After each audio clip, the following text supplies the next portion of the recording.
All right. Welcome, Perennial Pride listeners. Thanks for joining me. I really appreciate you joining and listening to this podcast. I hope you're getting a lot of value. I'm trying to bring you great insights from experts or from all over the place. And certainly for you business owners, you live a very crazy life. I know it now, coming from the corporate world, moving into trying to be a business owner. There's a lot to handle. And so having more resources and help is always great. I'm honored to have a guest today, Deb Snyder. She's the Senior Director of Partnerships at Cultivate Advisors.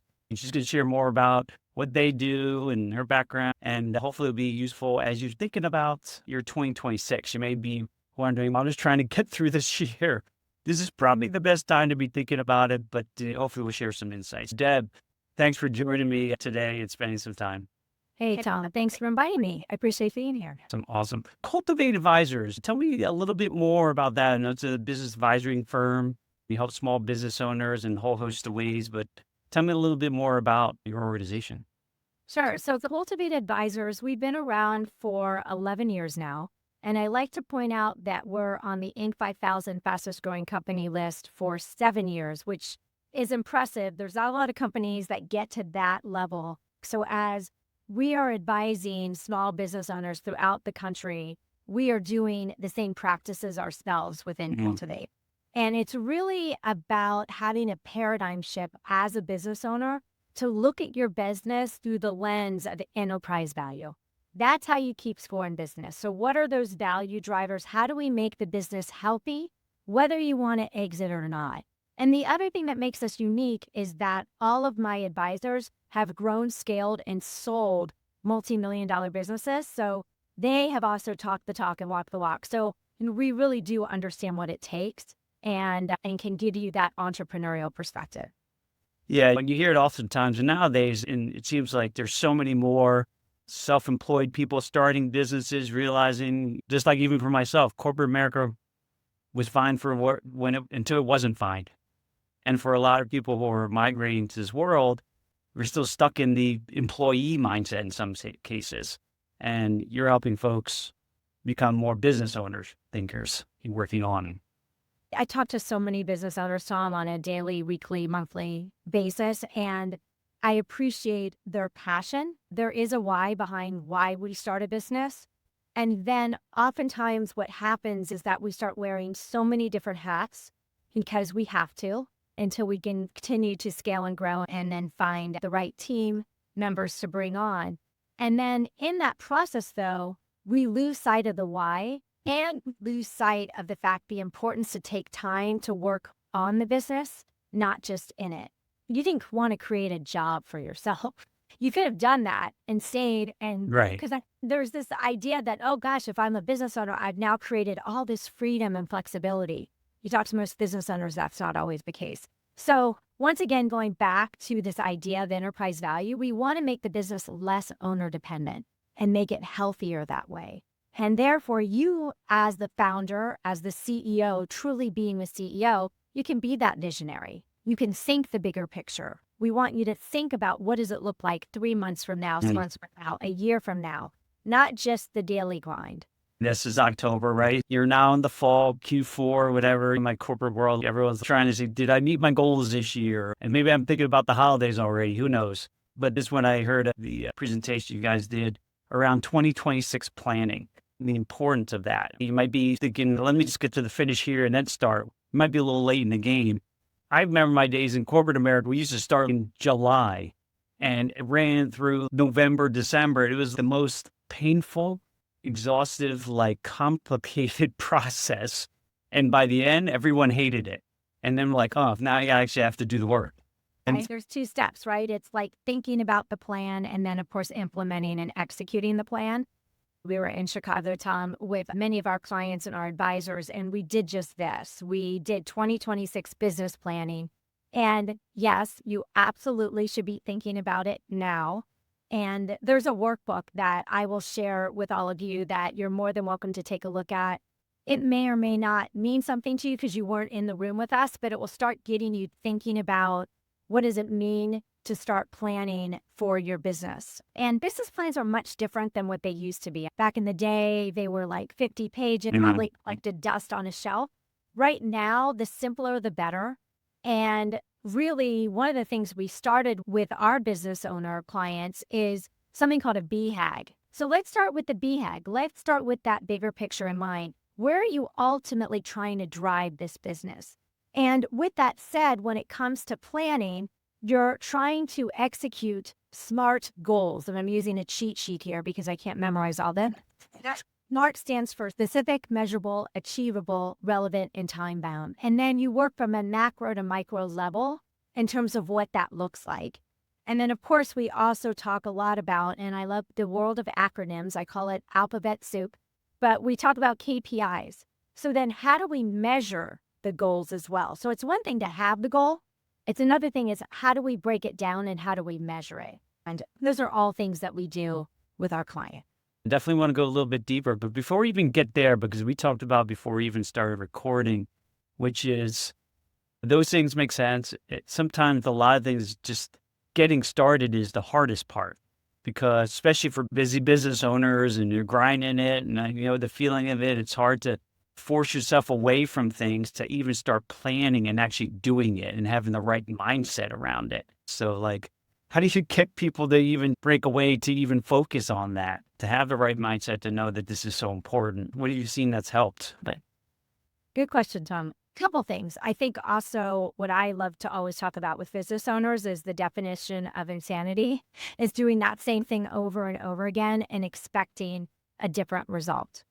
And business planning is much different than what it used to be. It used to be, I've experienced, I don't know about you, where it was like this 50-page reports and you never looked at it. The way that we work a plan and a roadmap actually is that it's an active document. You're constantly updating, you're constantly working on it.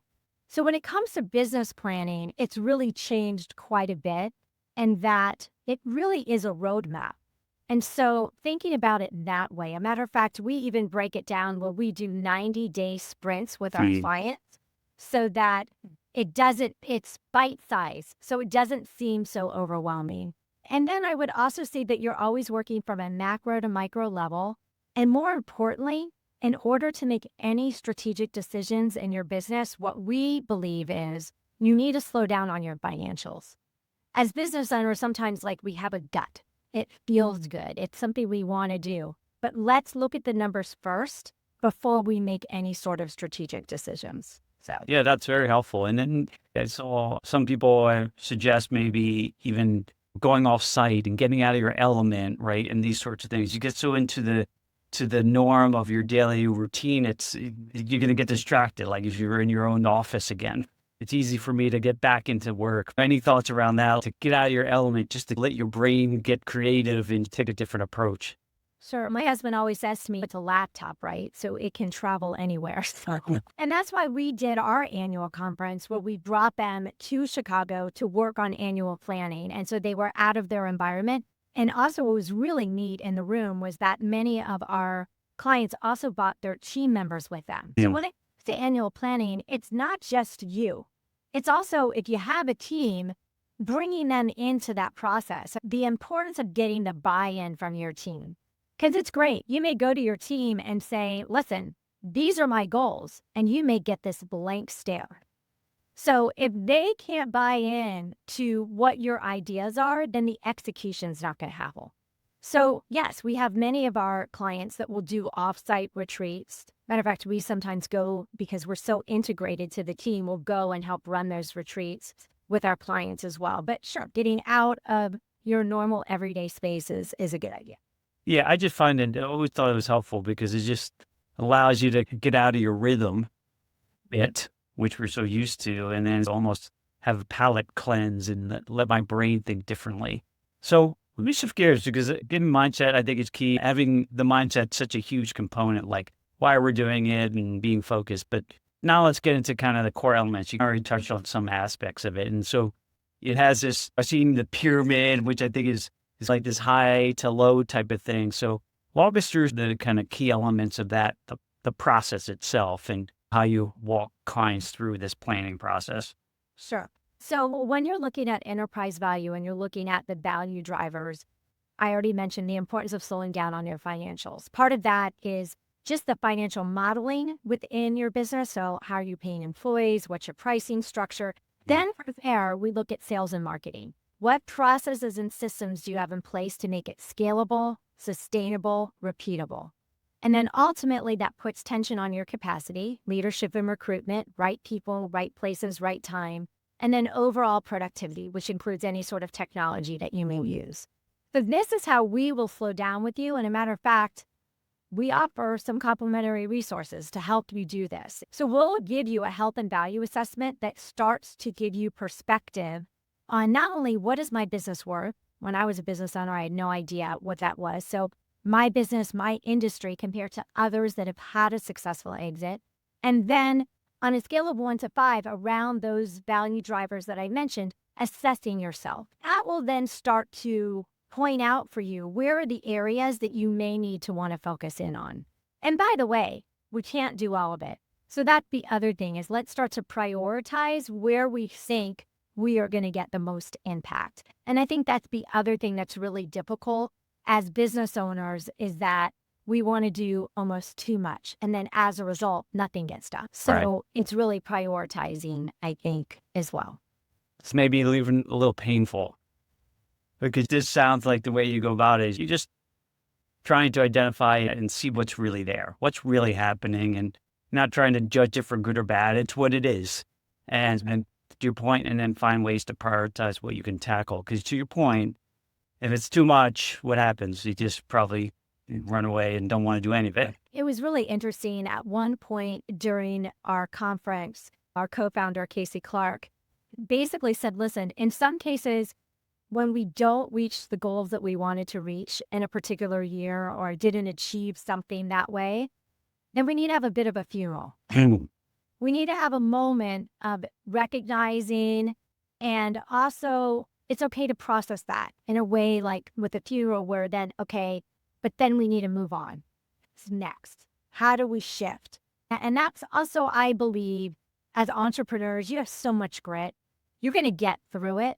I will tell you that at a certain stage in your business, you will just get there easier with the right resources, having the right accountants, having the right attorney, having the right wealth advisor, potentially having the right business advisor. Those folks will help you align to help you scale and grow your business as well. So many things to consider around it. If trying to wear too many hats, we know that can be a problem.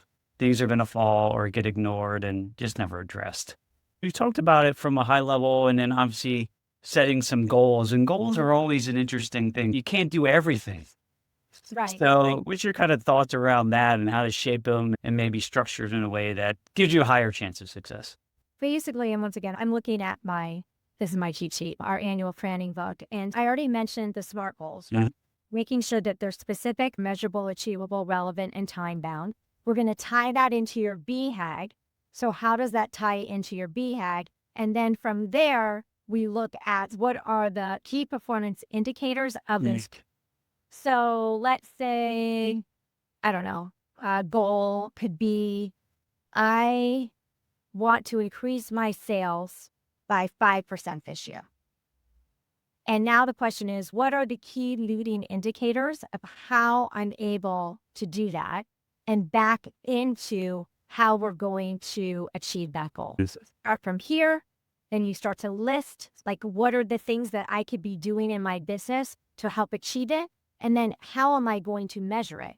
So oftentimes, if we go to our sales team and say, all right, we need to increase sales by this amount, it may seem daunting, but how do you break that down from a weekly, even daily, monthly, quarterly opportunity to see what do I need to do every day to get closer to that goal? And how am I going to measure it? Is it, I need to make this many more calls, need to go to this many more meetings? What are my closing ratios exactly so I understand what my data is? I would say a goal is only as good as how you can measure it at the end of the day. So it's really how you measure it. So that's why I guess in that vein, simpler is better, clearer, like you said, SMART, very easy to identify, not some fuzzy goal that no one could tell if you made it or not, because you can't measure it, right? You can't measure it, then you really don't have a goal. Exactly. Right. Exactly. And then you could even have each one of your departments do that. What are goals? And then how does that roll up to the bigger picture goals within the company? So once again, you are the leader, you are the CEO, you're the visionary, and having your team help row in the same direction as you, but giving them ownership of that. Yeah. What ownership can they take to help meet the bigger picture goal? Yeah. And it reminds me of things like the 80-20 rule or whatever you want to use. What are the core things that really will impact your goals or what you're trying to achieve and help you get closer to the BAG?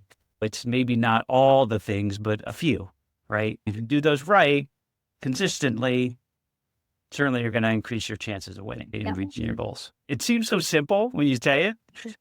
I will tell you, when we offer these complimentary resources with folks, it's like an initial call with me, that's 30 minutes, and then we'll do a 2-hour deep dive strategy session. I always tease, I go, typically, the hardest part is the scheduling. Allowing yourself 2 hours to truly work on your business and build out a growth roadmap with us. It's just giving yourself the gift of time. And it is a gift, but it is a necessity that if you want to get to that next level, whatever that BHAG is, you need to carve out time, not just to work in the business, but to work on it. When you have people come to you with the planning, would you say most of them haven't really planned much at all or a little bit or just doing it differently? What are you seeing across most of the business owners you're coming across? Most business owners don't have business plans. I think they find it completely daunting. They are working way many 2 hours in the business in general. A lot of it is in their head. So we need to get what's out in their head onto paper.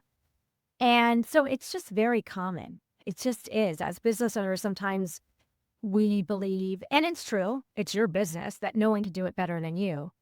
At some point, though, if you want to scale, and it just depends what's important to you. Maybe that's good. Not everyone wants an empire. That's fine. Although I would also challenge you and say, did you just create a job for yourself? See. And also, not to be morbid, but God forbid, what if something happened to you? We like to say, rather than getting hit by the bus, what happens if you won the lottery? But more particularly, what would happen if one of your key employees won the lottery? What would happen to the business at that point as well? So these are things that we get them to start thinking about and working on. But yes, in general, I know we didn't have a business plan. We worked off of spreadsheets. And that's the thing, because you don't think about, like you point, those sorts of things ever happening. And that happens all over the place, even in core financial planning, all the risks that can derail your plans very quickly. It's like, they seem like almost impossible to happen. Right. And especially in... Yeah, I'm sorry to interrupt, but I don't know if you know this, but only 30% of business owners have a successful exit because life happens. Death, dying, divorce, disagreement.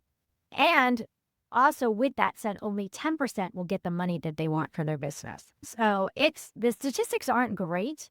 And we want to change that for entrepreneurs because this is an asset, just like your house. So you want to protect the asset and help you grow it in a sustainable way. Yeah, and you're right. For a lot of folks, it's potentially the biggest asset in their net worth, on their balance sheet. And why wouldn't you want to treat it with the care that represents? Right? Yeah, so that's really key. Yeah, you bring up a side point. Won't go too far into it, but even more recently, some entrepreneurs were unfortunately facing health issues and had to close down businesses in a heartbeat and did not have any plan and basically just had to liquidate. Right? There was no succession plan. There was no sort of thinking through it. And unfortunately, I think there's a lot of people in that boat because they haven't fully flushed out our plan for these things. So it's sad and something we can help do if they get in the right mindset and the right people in front of them to help them plan.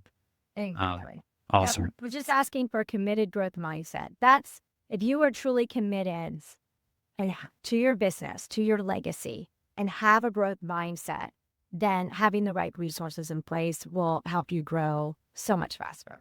So you said, and I started jumping around a little bit. It's also, that the plans are great. And this is what I remember seeing this back in the day too. Again, I go back to my horror stories in corporate world where you over-engineered the plan, right? It's just like it wasn't 50, it was like 250 slides, right? No one could understand. And it gets abandoned after it gets completed. And so part of me is, how do you get the buy-in that people get charged up about it and know where they fit in the overall plan? That's what you're talking about, the buy-in. They help create it. They see where there are pieces that they're in their role in it in the bigger picture, and it's connected to something bigger than, hey, your specific one job, right? So what are some things that kind of go into this buy-in sort of process? I think that's a good question. And at the end of the day, it's all about communication and then aligning on that communication. I will also say that this would be a reason why I would encourage you to sit down with one of our advisors.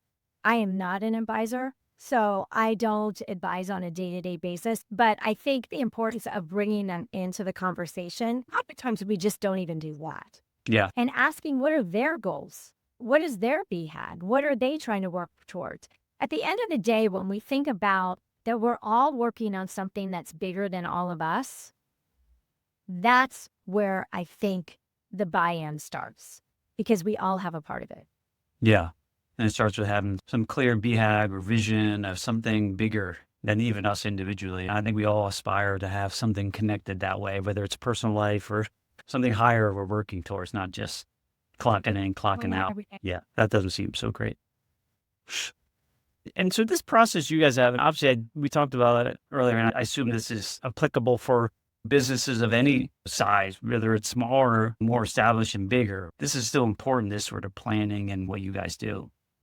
Yes, although for us personally, we work with businesses that are at least $1 million in gross revenue. That's when we really start to see the business and whatever was working before starting to break. And at that time, you're probably bringing in some employees or 1099s or whatever it may be. That's where it's really applicable in terms of our role in Cultivate Advisors. But if you can really slow down on your financials first, regardless of whatever stage you are and what you're doing, and building out that pro forma and budget, working backwards into that as far as then how you're setting your goals, then that's a good place to start no matter what size business you are. Yeah. Sometimes you create these plans and then you just get tossed in the trash in a corner. You don't even look at them. I don't know if Colin was mentioning or somewhere else within your materials of how often do you review these plans? Because it is a living, breathing document. And so maybe the bigger things are solid and aligned, but how you go about doing can shift or adjust it. So how often do you actually review these things and look at them? So one of the things that we recommend is cadence of how often you're meeting with your team. We have something called a WAM, weekly activity meeting. I like to also call it weekly accountability meeting. So you're having these meetings with your team to start to understand, how does it relate back to the plan? How does it relate back to the KPIs? So it's front and center every day, every week, every month, every quarter. And so the cadence of those meetings keep people accountable, making sure we still have the communication, the buy-in, and then we can work towards the bigger picture plan. So I think oftentimes those meetings have a huge impact as far as results. It's awesome. So here we are, October. Got 90 days, roughly. Hopefully when this comes out, you'll have we know it's going to be the Christmas tree. So the year's in the book as far as the retail world is concerned. That's for sure. Yeah. So for ideally, like if to do this properly, and again, some might be a slight delay here and there, but now you have say 3 months to go. What are the big things we're doing in this few months, right? There's going to be some meetings, some other things, like what's a good cadence to have with this for people to expect to do something like this? I would imagine that business owners, in some cases, we reached another tax deadline. So got past that. And now we're looking at our numbers. We're slowing down with our accountants. We're seeing where we are this year. Where did we end on the top line and the bottom line? And then that starts to adjust a budget of what's going to look like for 2026. And then that budget will have an impact in terms of the types of decisions that you'll be making and what you need to prioritize on, and perhaps where you fell short, and then where you need to spend some more time on. So that's probably a lot of what I would recommend.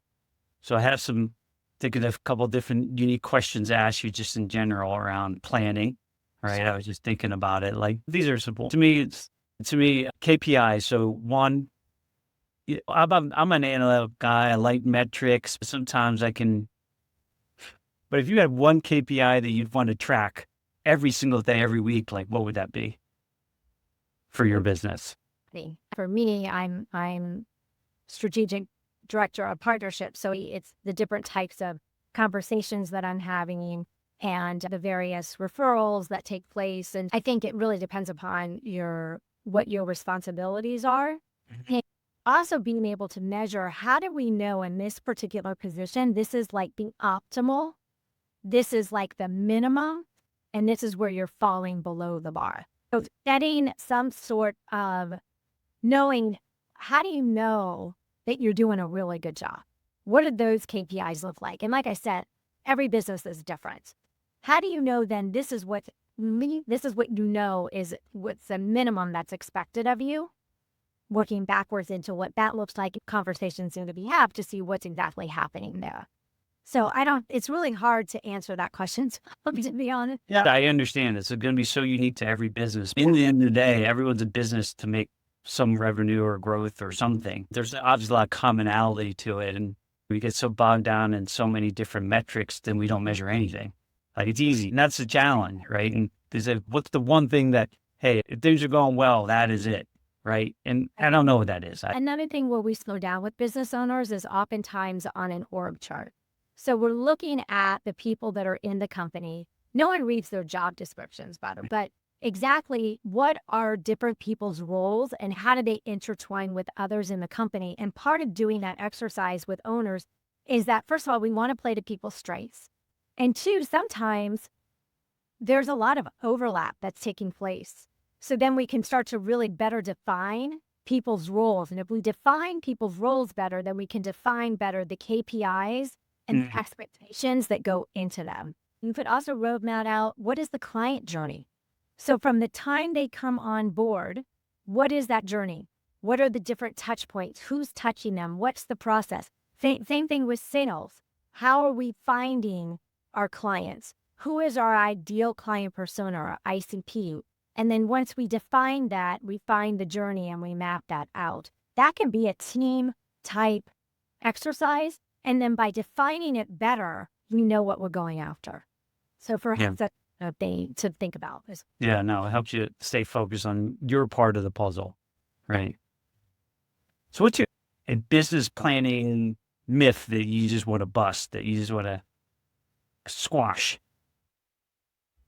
First of all, if you don't have a plan, how do you expect to be successful? You've got to be able to measure, what does success look like? It's how you measure it at the end of the day. So I challenge you on that. Do something rather than nothing at all and feeling like you're just completely overwhelmed. Because then if you're overwhelmed, I guarantee you, your employees and your team are also lost along the way. So you need to come up with a real clear vision and get their buy-in to do that. Make an excuse that you don't have the time. This is your livelihood. This is your business. This is an opportunity to build a legacy. And keep in mind, God forbid, if something happened to you or one of your key employees, what would happen to the business? So if that scares you enough, then start to make a plan so that if something did happen, the business could carry on without you or without that key employee. So more than anything, typically by the time I have conversations with business owners, it's because they've hit so many roadblocks. They're like, I know I have to do something different. And so they're ready to be open to knowing what their options are. I think that rather than putting yourself through that, and yes, we are going to make mistakes. That's part of life. I always said to my kids growing up, it's okay to make mistakes. Just don't make the same mistake twice. It means you didn't learn anything.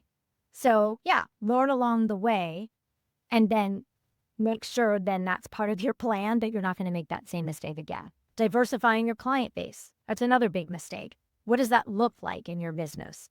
Especially nowadays. I know that's another tangent I'm going on, but just thinking about business owners and who I've been speaking with, a lot of business owners were so involved with governmental contracting. This has been a horrible year for them. It has forced them to have to diversify their client base. So I think you have to look at where the weak spots are in the business and think that 3 months out, 6 months out, go to the worst case scenario and play it backwards and work a plan. You think of these worst case scenarios and things that nobody really wants to ever have happen, but what can you do to plan for that? And are you prepared? And That's it's just heartbreaking to think about those things sometimes. Would you rather be prepared and so your family and others are protected, or are you just going to let it happen? exactly. And that's the other thing that we see with business owners is that they have not planned well enough financially. So if something were to happen in the business, they're just not ready for it. So we try and get them ready for the worst case scenario. Yeah. I mean, and look at the growth opportunities. Yeah. It gives you some confidence. At least you've gotten a lot of things covered, and then you can focus on how you can really grow and make the business everything you want it to be. That's awesome. Wonderful. So this was really great. I know this was a sort of a lot of broad strokes. You mentioned the booklet there that you might be able to help share with Bible. This is the Bible. Yeah, this has been great. And listen, happy to share the resources once again, Tom. So we have that health and value assessment. It's online, takes about 15 to 20 minutes. Don't overthink it. You'll get a copy of that report once you submit it. I'm happy to have an initial call with you and answer any questions you may have. And then if it makes sense, we could talk about also that complimentary deep dive strategy session. It would force you to start to think about your 2026 plan and building out a roadmap with you through that lens of enterprise value. And then I'll share this booklet as well, where it starts to, there's all different pages to it with different, this is company initiatives, like different graphs and things that you are more than welcome. We like to call at Cultivate R&D it, Rob and duplicate. Use it all day long. If it helps you in your business, we're happy to share that resource with you. That's awesome. I know you guys have always been so generous with sharing and just trying to help the entrepreneurs and business owners who are just trying to make their own difference in this world. I've always really admired the things that you guys do. So I appreciate you spending a little time sharing your wisdom with me and my audience members and all the resources. So Deb, I really appreciate it. Tom, thanks for doing this. And thanks for getting these messages out to business owners, because it's lonely. It's really lonely. And to know that you're not the only one, and what you're feeling, what you're thinking is so common, and there is help and all resources available to you. So go after it and be bold and go after that BHAG at the same time. Awesome. Thank you. Appreciate it. Thanks, Tom. See you soon. Thanks for joining me on this episode today. I really am grateful for you as listeners to the Perennial Pride podcast. I hope you're getting some tremendous value out of it and hopefully pushing you along your journey to financial freedom. I put this podcast together really to help you get more educated around your finances so that you feel empowered to live the life that you really want. And if you like the content that you heard today or watched, then I would encourage you to go to my website, perennialpride.com. There's tons of other content there. And you can access my book, Wealth Beyond the Numbers. You can buy it there on my website. It's a aggregation of a lot of great tips and tools I've learned to not only build my wealth in my accounts, but build wealth in my life and abundance and joy, and something that has a lot of my experiences in the journey that I've been on personally. Hopefully that can be also of value to you as you sort of move forward. So thanks again for being a Perennial Pride listener, and we'll see you on the next episode.